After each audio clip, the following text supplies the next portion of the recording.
Hai, hari ini saya akan berbicara tentang pemetaan sistem sosial ekologi nelayan, jaring tarik berkantong dalam konteks pembangunan perikanan berkelanjutan di Kota Tegal.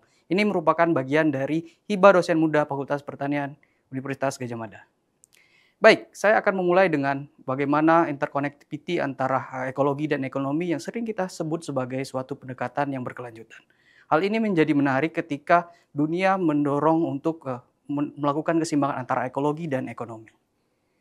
Hal ini dicoba untuk dikembangkan oleh pemerintah Indonesia dengan mengembangkan suatu pendekatan eh, keberlanjutan ekonomi dan juga keberlanjutan ekologi dalam suatu kebijakan yang dikenal sebagai pelarangan troll pada tahun 2015.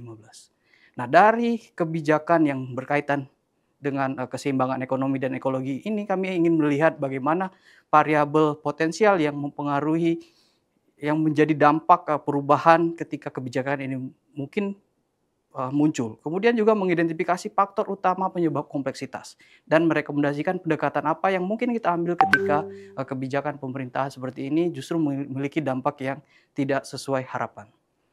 Metodologi kami lakukan dengan cara wawancara, kemudian hasil wawancara dikembangkan dalam suatu pendekatan social ecological system, di mana ciri khas dari riset ini adalah network analysis yang akan melihat bagaimana perkembangan antar variabel. Hasilnya, kami bisa mengidentifikasi bahwasannya pada awalnya kebijakan ini ditolak oleh masyarakat, tapi justru memberikan dampak positif.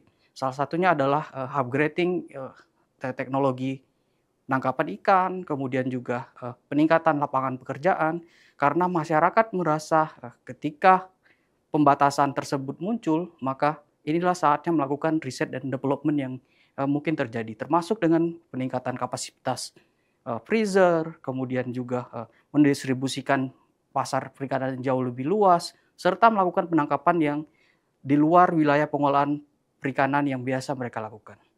Hal ini merupakan suatu dampak yang positif pada dasarnya, tetapi ada satu masalah serius yang kita harus ketahui bahwasannya transformasi itu terjadi bukan karena peran pemerintah atau rekayasa kebijakan, tapi justru tidak terduga dan berpotensi untuk nantinya tidak bisa terkendali dengan baik oleh pemerintah.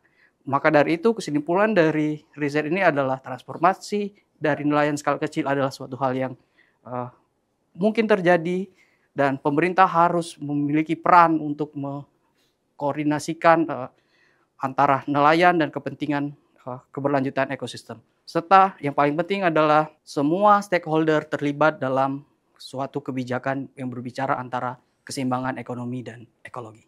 Terima kasih.